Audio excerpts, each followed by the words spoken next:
नमस्कार, जय हिंद दोस्तों आज के इस क्लास में हम लोग बिहार एसएससी इंटर लेवल भर्ती परीक्षा 2024 के लिए द प्लेटफॉर्म का सेट नंबर 15 को डिस्कस करेंगे।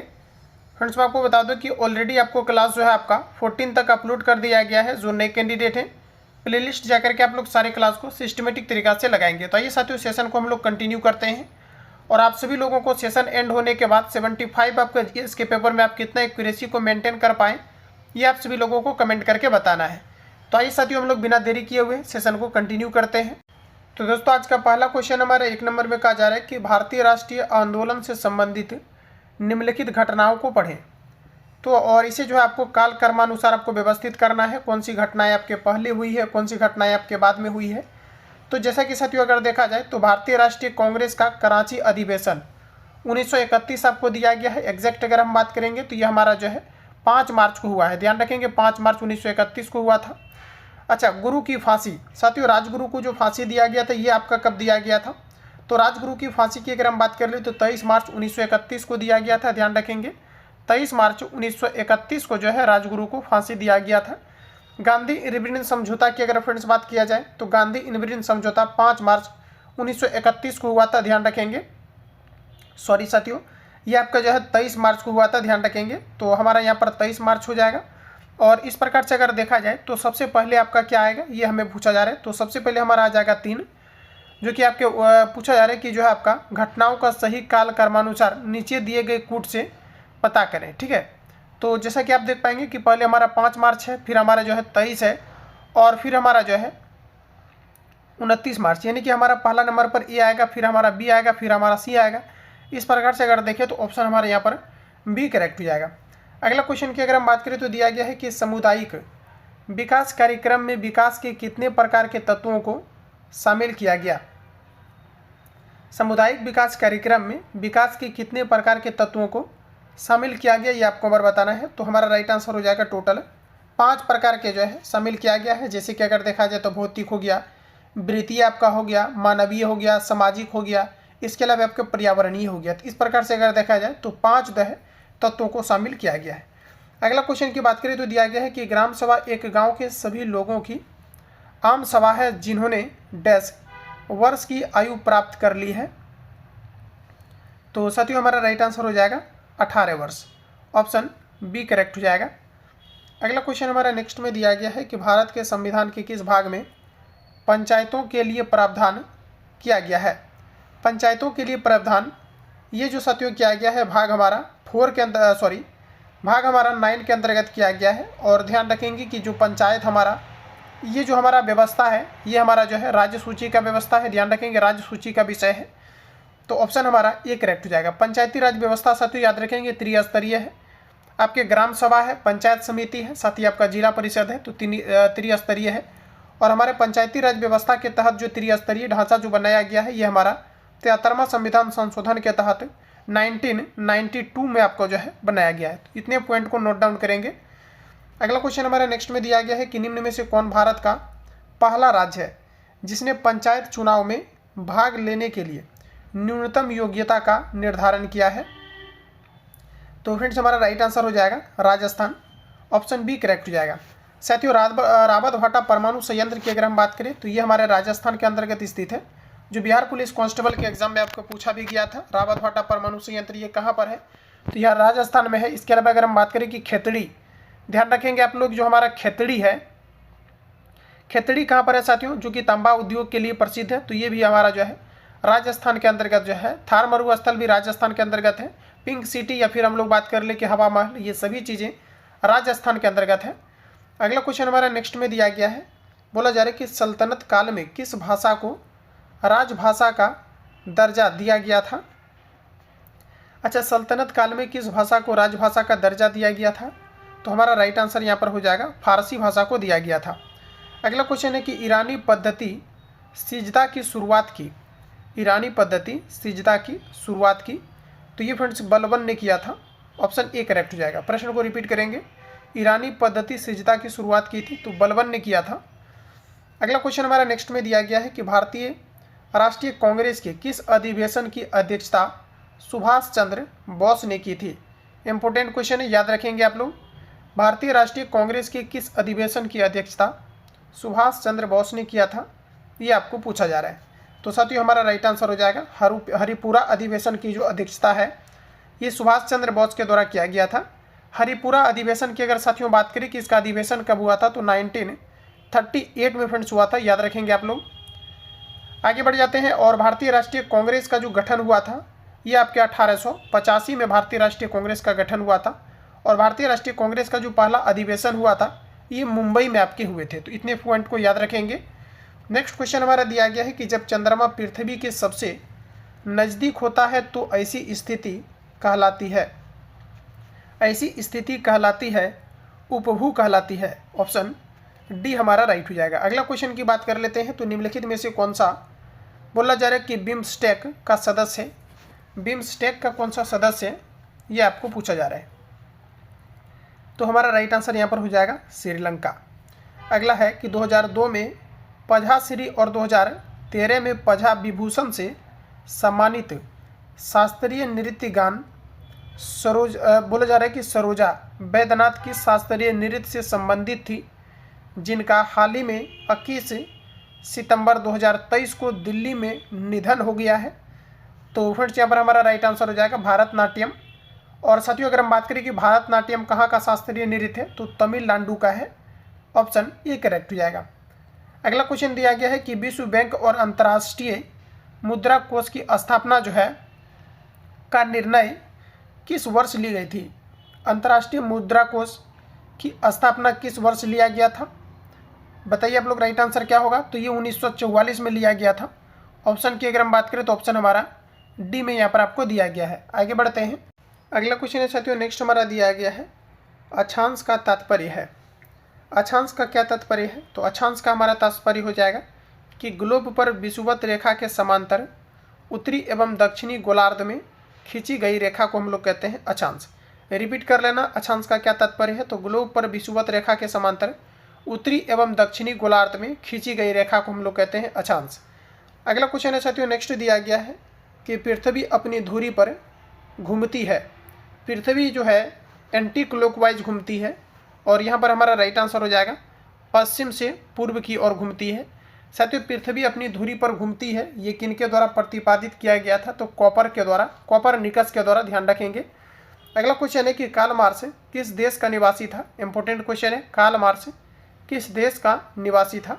तो हमारा राइट आंसर हो जाएगा जर्मनी का, ध्यान रखेंगे जर्मनी का। अगला क्वेश्चन है कि कांग्रेस के किस अधिवेशन में पूर्ण स्वराज की मांग स्वीकार किया गया था। देखिए साथियों कांग्रेस के किस अधिवेशन में पूर्ण स्वराज की मांग को स्वीकार किया गया था। तो यहाँ पर हमारा राइट आंसर हो जाएगा लाहौर अधिवेशन।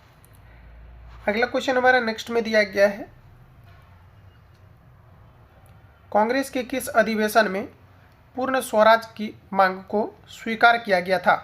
देखिए बोला जा रहा है कि कांग्रेस के किस अधिवेशन में पूर्ण स्वराज की मांग स्वीकार की गई, ये आपको नंबर बताना है। तो हमारा राइट आंसर हो जाएगा लाहौर अधिवेशन 1929 हो जाएगा। ऑप्शन यहाँ पर आपका सी करेक्ट हो जाएगा। अगला क्वेश्चन की बात कर ले तो दिया गया है कि भारत के प्रधानमंत्री, साथियों बताना है भारत के प्रधानमंत्री के बारे में आपको बताना है। तो यहाँ पर देख पाएंगे तो ऑप्शन की अगर हम बात करें तो ऑप्शन ए करेक्ट हो जाएगा कि नियुक्ति होती है, भारत प्रधानमंत्री की नियुक्ति होती है। हालांकि भारत के प्रधानमंत्री यानी प्राइम मिनिस्टर की अगर हम बात करें तो भारतीय संविधान में जो है भारत की प्रधानमंत्री को लेकर के किसी प्रकार का जो है अवधारणा नहीं दिया गया है। अगला क्वेश्चन हमारा नेक्स्ट में दिया गया है कि लोकतंत्रात्मक शासन की सफलता के लिए आवश्यक है। लोकतंत्रात्मक शासन की सफलता के लिए आवश्यक क्या है। तो शिक्षित जनता का होना, ये आपका करेक्ट हो जाएगा। आर्थिक जो है समानता, ये भी साथियों राइट हो जाएगा। नागरिक स्वतंत्रता, ये सभी फैक्ट हमारा राइट है, यानी ऑप्शन यहाँ पर आपका डी करेक्ट हो जाएगा। और 99.99 केस में अगर देखा जाए तो उपयुक्त सभी वाला ही आपका करेक्ट होता है।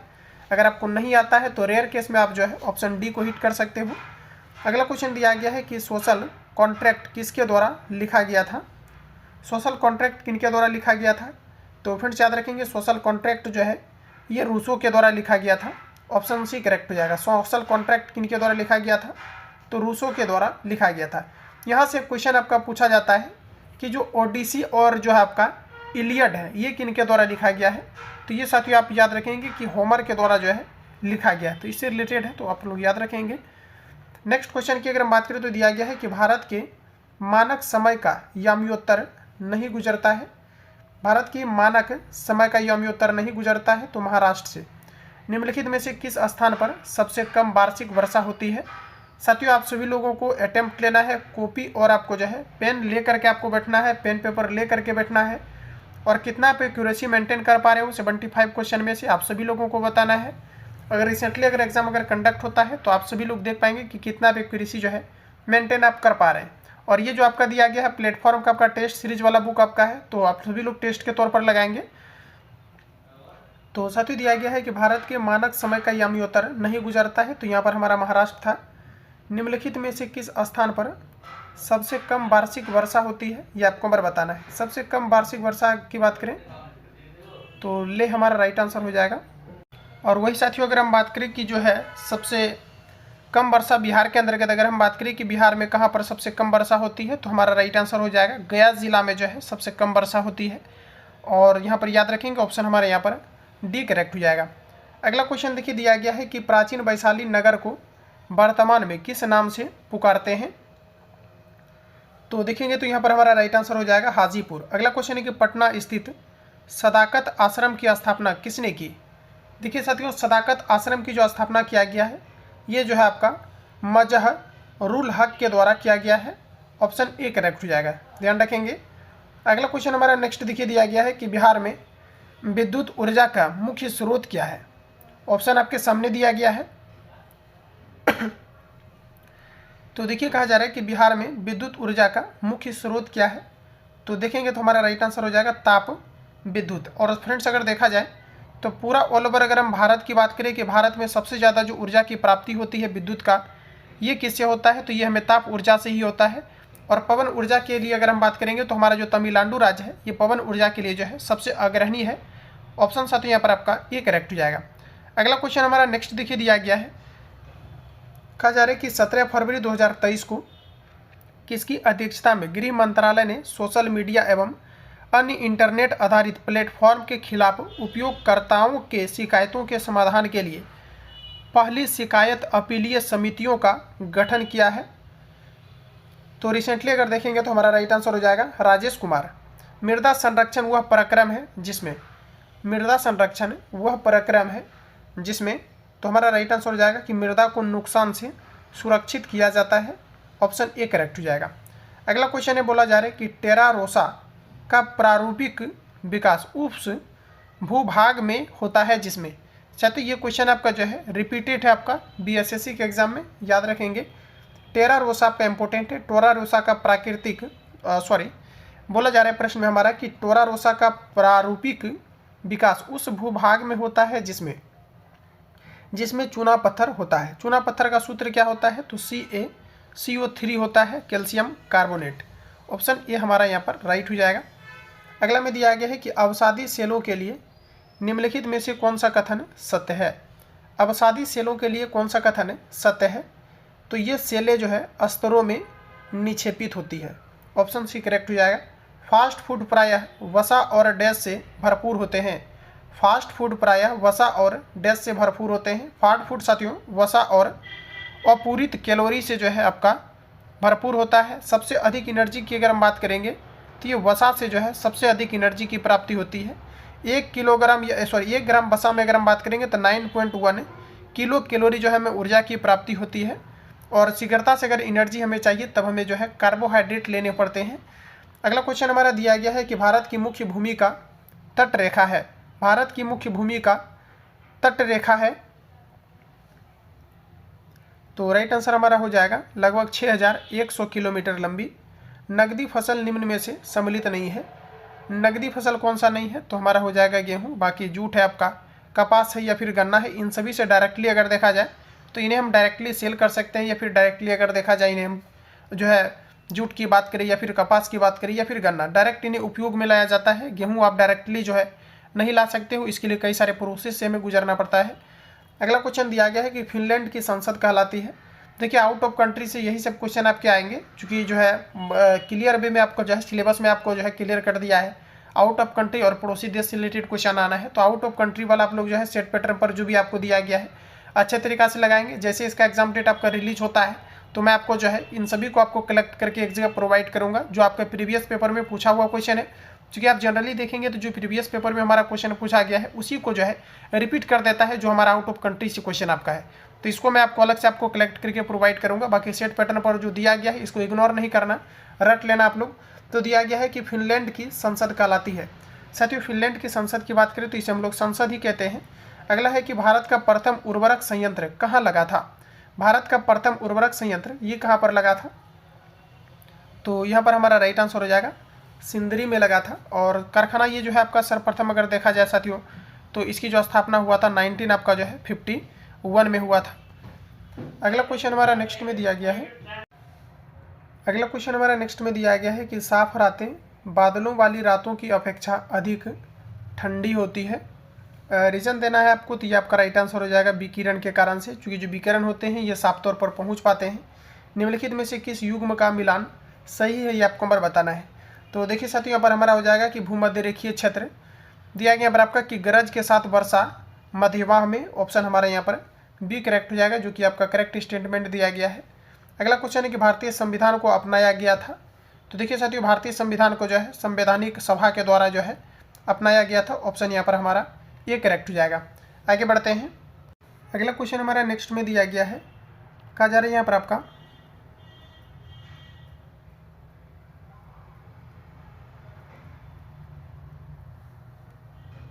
अगला क्वेश्चन साथियों नेक्स्ट हमारा दिया गया है कि भारतीय नागरिकों के मौलिक अधिकारों का वर्णन है। तो फ्रेंड्स अगर देखा जाए तो ये हमारा राइट आंसर हो जाएगा। भारतीय संविधान के अनुच्छेद जो है 12 से लेकर के 35 तक हमारा जो है फंडामेंटल राइट्स के बारे में चर्चा किया गया है, मौलिक अधिकार के बारे में चर्चा किया गया है। और 12 से लेकर के जो आर्टिकल हमारा 35 है इसे हम लोग जो है मैग्ना कार्टा के नाम से भी जानते हैं। और जिसका कि वर्णन अगर देखा जाए साथियों तो हमारा जो है भाग 3 के अंतर्गत जो है किया गया है। तो इतने पॉइंट को याद रखेंगे।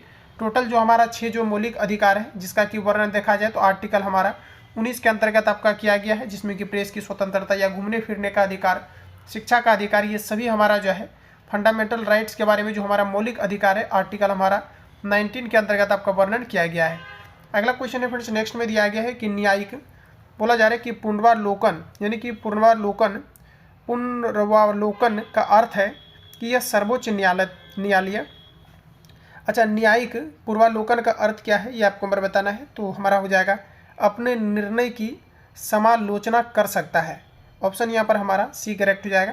भारत में प्रजातंत्र इस तथ्य पर आधारित है कि देखिएगा तो सभी ऑप्शन आपके सामने दिया गया है। भारत में प्रजातंत्र इस तथ्य पर आधारित है कि जनता को सरकारों को चुनने तथा बदलने का अधिकार प्राप्त है, तो ऑप्शन हमारा सी करेक्ट हो जाएगा। सिंधु घाटी सभ्यता निम्नलिखित में से किस युग में पड़ती है। दोस्तों अगर देखा जाए तो सिंधु घाटी सभ्यता किस युग में पड़ती है, तो आदि ऐतिहासिक काल में पड़ती है, ऑप्शन डी करेक्ट हो जाएगा। अगला क्वेश्चन में दिया गया है कि 12 जुलाई 2023 को किस देश ने विश्व का पहला मीथेन ईंधन बोला जा रहा है कि मीथेन ईंधन वाला रॉकेट लॉन्च किया है। रिसेंटली अगर देखा जाए तो इम्पोर्टेंट क्वेश्चन आपके लिए हो सकते हैं। 12 जुलाई 2023 को किस देश ने विश्व का पहला मीथेन ईंधन वाला रॉकेट लॉन्च किया है। तो फ्रेंड्स रिसेंटली अगर देखा जाए तो ये चाइना ने किया है, ऑप्शन सी करेक्ट हो जाएगा। अगला क्वेश्चन में दिया गया है कि किस शासक वंश ने मंदिरों एवं ब्राह्मणों को सबसे अधिक ग्राम अनुदान में दिए थे। तो यहाँ पर हमारा राइट आंसर हो जाएगा गुप्त वंश ने। किस सुल्तान के काल में खालसा भूमि अधिक पैमाने में विकसित हुई थी। तो बताएंगे राइट आंसर क्या हो जाएगा। तो बताइएगा आप लोग राइट आंसर क्या हो जाएगा कि किस सुल्तान के काल में खालसा भूमि अधिक पैमाने में विकसित हुई। तो देखेंगे तो यहाँ पर हमारा करेक्ट आंसर हो जाएगा अलाउद्दीन खिलजी के, ऑप्शन यहाँ पर आपका बी राइट हो जाएगा।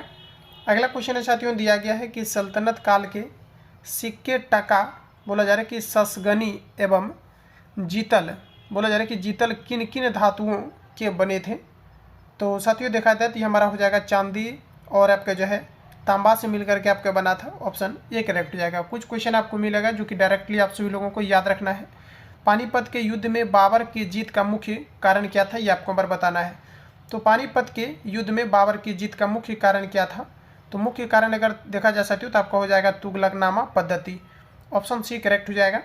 नेक्स्ट क्वेश्चन में हमारा दिया गया है कि लोकसभा एवं राज्यों को विधानसभाओं में महिलाओं के लिए 33% आरक्षण लागू होने के उपरांत लोकसभा में कुल कितने सीट पर महिलाओं के लिए आरक्षित होगा। देखिए इंपॉर्टेंट क्वेश्चन है, याद रखेंगे कि लोकसभा एवं राज्यसभाओं को विधानसभाओं में महिलाओं के लिए 33% आरक्षण लागू होने के उपरांत लोकसभा में कुल कितने सीटों पर महिलाओं के लिए आरक्षित होगा, ये हमें पूछा जा रहा है। तो ये हमारा राइट आंसर हो जाएगा 181। साथियों इस प्रकार के प्रश्नों को रिपीट करना मजबूरी हो जाता है, जी जब तक रिपीट नहीं करेंगे आपके माइंड में कुछ क्वेश्चन ऐसे होते हैं जो कि आपके नहीं रहेंगे, और रिपीट करने के बाद कुछ ना कुछ आपके माइंड में जो है रहते होंगे। अगला क्वेश्चन दिया गया है कि 10 सितंबर 2023 को खेले गए फाइनल यूएस ओपन 2023 टेनिस प्रतियोगिता में महिला एकल का खिताब किसने जीतकर 25 करोड़ इनामी राशि को प्राप्त किया है। तो देखेंगे तो हमारा राइट आंसर हो जाएगा कोको गॉफ ऑप्शन। अगला क्वेश्चन हमारा नेक्स्ट में दिया गया है, बोला जा रहा है कि निम्नलिखित में से कौन सा युद्ध अभ्यास भारत और अमेरिका के बीच आयोजित नहीं किया गया है। तो यहाँ पर अगर राइट आंसर की बात करें तो इंद्रधनुष युद्ध अभ्यास हो जाएगा। ऑप्शन हमारा साथियों यहाँ पर डी करेक्ट हो जाएगा। ध्यान रखेंगे ये साथियों जो है आपका इंग्लैंड के साथ जो है आयोजित किया गया है। तो भारत और इंग्लैंड के साथ जो है इंद्रधनुष युद्ध अभ्यास को जो है किया गया था। अगला क्वेश्चन हमारा नेक्स्ट में दिया गया है कि भारतीय चिकित्सा प्रणाली के लिए राष्ट्रीय आयोग और केंद्रीय यजुर्वेदीय विज्ञान अनुसंधान परिषद ने आयुर्वेद में अनुसंधान एवं विकास को बढ़ावा देने के लिए कौन सा कार्यक्रम शुरू किया है। तो ये हमारा राइट आंसर हो जाएगा स्मार्ट, ऑप्शन ए करेक्ट हो जाएगा। अगला क्वेश्चन हमारा नेक्स्ट में दिया गया है कि विश्व स्वास्थ्य संगठन ने किस महाद्वीप को पोलियो वायरस मुक्त घोषित किया है। विश्व स्वास्थ्य संगठन WHO वर्ल्ड हेल्थ ऑर्गेनाइजेशन ने किस महाद्वीप को पोलियो जो है वायरस मुक्त घोषित किया है। तो हमारा राइट आंसर हो जाएगा अफ्रीका। और साथियों अगर देखा जाए तो भारत जो है ये कब से जो है पोलियो मुक्त भारत घोषित किया गया है, तो 2012 से किया गया है। डेट इंपॉर्टेंट है, याद रखेंगे, जो कि WHO के द्वारा किया गया है। अगला क्वेश्चन हमारा नेक्स्ट में दिया गया है, कैंसर के पौधे का कौन सा भाग, बोला जा रहा है केसर के पौधे का कौन सा भाग केसर प्राप्त करने के लिए उपयोग किया जाता है। इंपॉर्टेंट है, इसमें आपका किया जाता है शुष्क वर्तिकाग्र। ऑप्शन ए हमारा राइट हो जाएगा। अगला क्वेश्चन में दिया गया है कि मनुष्यों में पेशीय क्रिया के बाद थकान निम्नलिखित में से किस एक रसायन के निकलने से होती है। देखिए मनुष्यों में पेशीय क्रिया के बाद थकान निम्नलिखित में से किस एक के निकलने के कारण से होती है। तो यहाँ पर हमारा राइट आंसर हो जाएगा लैक्टिक अम्ल के निकलने के कारण से होती है। अगला क्वेश्चन हमारा नेक्स्ट में दिया गया है कि एक पिंड का भार उस स्थान पर 9.8 न्यूटन है जहाँ जी दिया गया है 9.8 मीटर पर सेकेंड स्क्वायर, उसका द्रव्यमान क्या होगा। साथियों याद रखेंगे हमारा फॉर्मूला होता है F बराबर आपका ma हमारा फॉर्मूला होता है। F का मान दे दिया गया है आपका, जिसमें कि आपका 9.8 न्यूटन दिया गया है। हमें पूछा रहा द्रव्यमान क्या होगा, A का मान दिया गया है 9.8, ये दोनों कंप्लीट आपका कटेगा तो 1 किलोग्राम आपका हो जाएगा। ऑप्शन डी करेक्ट हो जाएगा। अगला क्वेश्चन है कि एक पुस्तक किसी मेज के तल पर रखी गई है, यदि पुस्तक पर पृथ्वी के गुरुत्वाकर्षण को एक ही क्रिया बल मान लिया जाए तो प्रतिबल पर आयसित होगा, प्रतिबल पर आयसित होगा तो पुस्तक द्वारा पृथ्वी पर। ऑप्शन बी करेक्ट हो जाएगा। अगला क्वेश्चन में दिया गया है कि जब तेल पानी पर तैरता है तो पानी का पृष्ठ तनाव क्या होगा। जब तेल पानी पर तैरता है ऐसे केस में जो हमारा पानी है इसका पृष्ठ तनाव क्या होगा। तो हमारा करेक्ट आंसर हो जाएगा काफ़ी कम हो जाएगा। अगला क्वेश्चन हमारा दिया गया है कि किसी वस्तु को 15 सेंटीमीटर फोकस दूरी वाले अवतल दर्पण के सम्मुख 5 सेंटीमीटर की दूरी पर रखा गया है, तो प्रतिबिंब का क्या स्वरूप होगा, ये आपको हमारा बताना है। तो देखेंगे तो सभी ऑप्शन आपके सामने दिया गया है, बताएंगे आप लोग राइट आंसर यहाँ पर आपका क्या हो जाएगा। तो साथियों दिया गया है कि किसी वस्तु को 15 सेंटीमीटर की फोकस दूरी वाले, ठीक है, ये आपके न्यूमेरिकल टाइप का क्वेश्चन दिया गया है। 15 सेंटीमीटर की फोकस दूरी वाले यानी कि आपको यहाँ पर दे दिया गया है, यानी कि F बराबर आपको दे दिया गया है माइनस आपका 15, अवतल दर्पण है तो यहाँ पर आपको निगेटिव लेना है। इसके अलावा जो है 5 सेंटीमीटर की दूरी पर रखा गया है, मतलब U बराबर आपका -5 हो जाएगा, क्योंकि वस्तु हम लोग निगेटिव लेते हैं। अब हमारा फॉर्मूला होता है 1 बराबर 1/F बराबर 1/V प्लस 1/U। इस पर आप लोग रख करके इसको सॉल्व करेंगे, करेक्ट आंसर आपका आ जाएगा। और यहाँ पर अगर देखा जाए तो हमारा राइट आंसर हो जाएगा आभासी और आवर्तित आपका हो जाएगा, इसको आप लोग कैलकुलेट कर लेना। अगला क्वेश्चन हमारा नेक्स्ट में दिया गया है कि मैग्नीशियम का संघटक है, कहा जा रहा है कि मैग्नीनियम का संघटक है। साथ ही याद रखेंगे कि जो हमारा मैग्नीनियम को जो प्रिपेयर किया जाता है ये कैसे प्रिपेयर किया जाता है ये आपको पर बताना है। तो यहाँ पर हो जाएगा आपका 96% आपका एल्यूमिनियम मिलाया जाता है, 4% आपका मैग्नीशियम को मिलाया जाता है। ऑप्शन हमारा यहाँ पर ये करेक्ट हो जाएगा। और इसके फलस्वरूप जो है हमारा मैग्नीशियम को प्रिपेयर किया जाता है।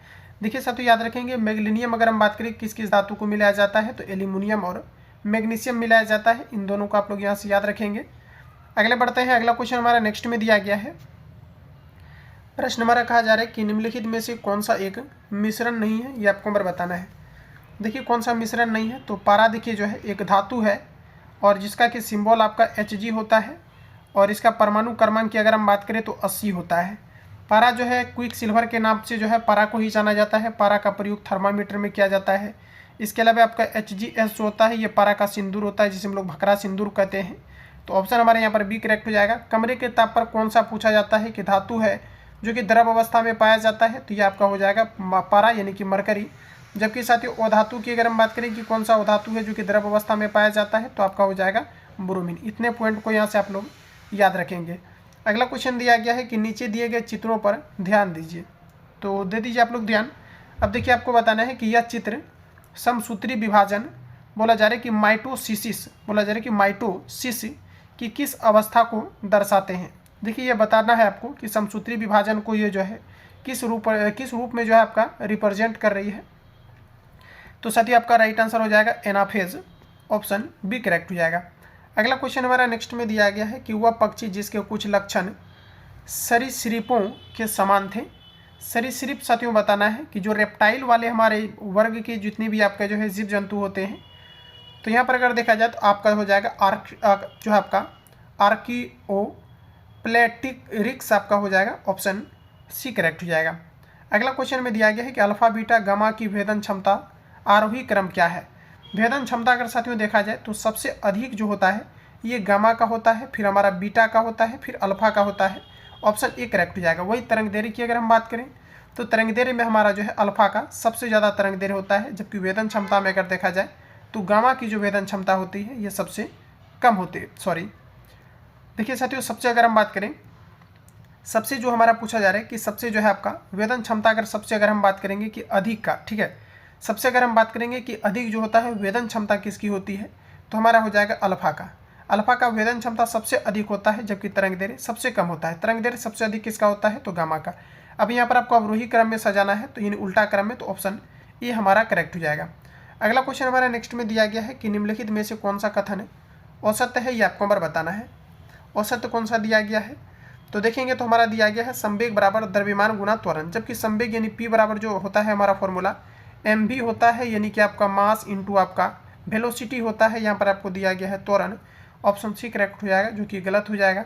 नेक्स्ट क्वेश्चन में हमारा दिया गया है कि निम्नलिखित में से क्या केंद्रक में मौजूद नहीं होता है। तो साथियों देखिएगा तो केंद्रक में हमारा जो है रिक्तिका नहीं होता है। अगला क्वेश्चन है कि पारिस्थितिकी तंत्र इकोसिस्टम दो घटक हैं। इकोसिस्टम का दो घटक क्या है, तो जैविक और अजैविक। चूँकि देखिए जो हमारा पर्यावरण होता है जैविक तथा अजैविक घटकों से बनी हुई दुनिया को ही हम लोग कहते हैं पर्यावरण। तो ऑप्शन हमारा यहाँ पर डी करेक्ट हो जाएगा। अगला क्वेश्चन है फ्रेंड्स दिया गया है कि पुष्प के खुलने, प्रश्न हमारा कहा जा रहा है कि पुष्प के खुलने व बंद होने की गति कहलाती है। पुष्प के खुलने और बंद होने की गति क्या कहलाती है, तो कहते हैं इसे हम लोग अनुकुंचन। अगला क्वेश्चन है कि स्त्रियों की तुलना में अधिक बोला जा रहा है कि पुरुष वर्धनता से पीड़ित हो सकते हैं क्योंकि। देखिए जो पुरुष वर्धनता दिया गया है। अगला क्वेश्चन है साथियों नेक्स्ट हमारा दिया गया है कि पुष्प के खुलने व बंद होने की गति क्या कहलाती है, तो आपका रिवील हो चुका है, ये अनुकुंचन कहलाती है। अगला क्वेश्चन हमारा नेक्स्ट में दिया गया है कि स्त्रियों की तुलना में अधिक पुरुष वर्धनता, स्टॉप लिए थे इसलिए जो है तो पीड़ित हो सकते हैं। तो यहाँ पर आपको बताना है कि जो है आपका देखिए वर्धनता जो होता है ये जेनेटिकली जो है आपके ये जो है फैलते रहते हैं, और यहाँ पर अगर देखा जाए तो इसमें जो है केवल एक्स क्रोमोसोम होता है। ऑप्शन हमारा सी करेक्ट हो जाएगा। इस क्वेश्चन को रिपीट कर लेना कि स्त्रियों की तुलना में अधिक पुरुष वर्धनता से पीड़ित हो सकते हैं क्योंकि क्या हो जाएगा हमारा, तो इसमें हो जाएगा आपका उसमें केवल जो है एक्स क्रोमोसोम होता है। ऑप्शन हमारा यहाँ पर सी करेक्ट हो जाएगा। अगला क्वेश्चन की साथियों अगर हम बात करें तो नेक्स्ट क्वेश्चन में हमारा दिया गया है, प्रश्न में कहा जा रहा है कि एल्किन्स के सामान्य सूत्र को पहचानिए। एल्किन्स का सामान्य सूत्र क्या होता है, एल्किन का सामान्य सूत्र होता है CnH2n होता है एल्किन का सामान्य सूत्र, ठीक है, ध्यान रखेंगे। वही साथियों अगर एल्केन्स की अगर हम बात करेंगे तो हमारा हो जाएगा CnH2n प्लस आपका 2 हो जाएगा, इसके अलावा एल्काइन की अगर हम बात करेंगे तो CnH2n माइनस आपका 2 हो जाएगा, जिसे हम लोग कहेंगे एल्काइन। तो इतने फैक्ट को यहाँ से आप लोग याद रखेंगे। अगला क्वेश्चन दिया गया है कि भारी पानी वह पानी होता है, भारी पानी वह पानी होता है। तो यहाँ पर आपको बताना है करेक्ट आंसर क्या हो जाएगा, भारी पानी वह पानी होता है। तो देखिए भारी पानी का सूत्र आपका होता है D2O, जिसे हम लोग डायट्रियम ऑक्साइड कहते हैं, और इसका जो प्रयोग है परमाणु रिएक्टर में किया जाता है, मंदक के रूप में किया जाता है। और यहाँ पर साथियों अगर देखा जाए तो उसमें हाइड्रोजन का स्थान उसका आइसोटोप ले लेता है, ध्यान रखेंगे। ऑप्शन हमारे यहाँ पर जो है सी करेक्ट हो जाएगा, भारी पानी वह पानी होता है जिसमें हाइड्रोजन का स्थान उसका आइसोटोप ले लेता है। अगला क्वेश्चन हमारा नेक्स्ट में दिया गया है कि 20 वर्ष की आयु पर मानव शरीर में हड्डियों की संख्या कितनी होती है। तो लगभग अगर देखा जाए तो 206 हो जाएगा। बोर कक्षा में इलेक्ट्रॉन का कोणीय संवेग के लिए सूत्र क्या है, इंपॉर्टेंट है। बोर कक्षा में इलेक्ट्रॉन का संवेगीय बोला जा रहा है कि कोणीय संवेग के लिए सूत्र क्या है। तो देखेंगे दोस्तों तो हमारा राइट आंसर हो जाएगा L बराबर NH/2π, ऑप्शन डी करेक्ट हो जाएगा। अगला क्वेश्चन हमारा नेक्स्ट में दिया गया है कि उस अम्ल की पहचान कीजिए जो जिंक को जिंक सल्फेट में परिवर्तित करता है। उस अम्ल का पहचान करना है जो जिंक को जिंक सल्फेट में परिवर्तित करता है, ये आपको यहाँ पर बताना है। तो जैसे कि अगर देखा जाए उस अम्ल का पहचान करना है जो जिंक को जिंक सल्फेट में परिवर्तित करता है, तो आप यहाँ पर ऐसा कर सकते हो कि H2SO4 से आप रिएक्शन करा दो, चूँकि ये हमारा जो है अम्ल है और ये हमारा जिंक है। तो अच्छा साथ यहाँ पर आपका क्या बन जाएगा, तो ZnSO आपका 4 बन जाएगा, जिंक सल्फेट बन जाएगा। और यहाँ पर अगर देखा जाए तो निश्चित रूप से आपका हाइड्रोजन गैस बाहर आ जाएगा। तो यहाँ पर आपको बताना है कि कौन सा आपका अम्ल है जिससे कि जिंक अभिक्रिया करके जिंक सल्फेट बनाया। तो हमारा राइट आंसर हो जाएगा सल्फ्यूरिक अम्ल, यानी कि आपका ए करेक्ट हो जाएगा। वही दोस्तों यही सल्फ्यूरिक एसिड यानी H2SO4 की अगर हम बात करेंगे तो जो बैटरिक हमारा अम्ल होता है, बैटरा में जो अम्ल भरा रहता है, इसमें भी आपका सल्फ्यूरिक एसिड रहता है। अगला क्वेश्चन हमारा नेक्स्ट में दिया गया है कि यदि किसी ऐनक के लेंस की पावर 2 डाईऑप्टर हो तो उसके फोकस दूरी क्या होगा। अच्छा, डी बराबर आपका फॉर्मूला होता है 1/f, हमें निकालना है f। डी यहाँ पर आपको दिया गया है 2। तो चलिए हम लोग इसको डायरेक्टली कैलकुलेट करते हैं। तो 2 बराबर आपका क्या हो जाएगा, f हो जाएगा। और साथ ही यहाँ पर आपको पूछा है कि इसका जो है फोकस क्या होगा, तो f बराबर क्या हो जाएगा 1/2। और इसको हम जो है कर लेते हैं कन्वर्ट सेंटीमीटर में, तो 100 से गुना करेंगे क्योंकि ये हमेशा जो है मीटर में रहता है। कंप्लीटली आपका कट करके यहाँ पर 50 हो जाएगा। ऑप्शन यहाँ पर आपका जो है सी राइट हो जाएगा। अगला क्वेश्चन हमारा नेक्स्ट में दिया गया है कि प्लास्टिड जिसमें डैश रंजक क्लोरोफिल होता है क्लोरोप्लास्ट कहलाते हैं। बोला जा रहा है कि प्लास्टिड जिसमें रंजक डैश रंजक होता है। तो देखिए प्लास्टिड जिसमें कि कौन से रंजक होता है, तो इसमें साथियों आपका हरे रंजक होता है जिसमें क्लोरोफिल होता है। साथ ही आपका जो है मैग्नीशियम आपके धातु होते हैं जो कि क्लोरोप्लास्ट कहलाते हैं। ऑप्शन हमारा यहाँ पर डी करेक्ट हो जाएगा। अगला क्वेश्चन हमारा नेक्स्ट में दिया गया है कि निम्नलिखित रासायनिक क्रिया पर विचार कीजिए। तो निम्नलिखित रासायनिक क्रिया पर विचार करना है, तो ऑप्शन हमारा यहाँ पर हो जाएगा विरंजक चूर्ण। आप देखेंगे तो यहाँ पर आपका जो है विरंजक चूर्ण का निर्माण हो गया है।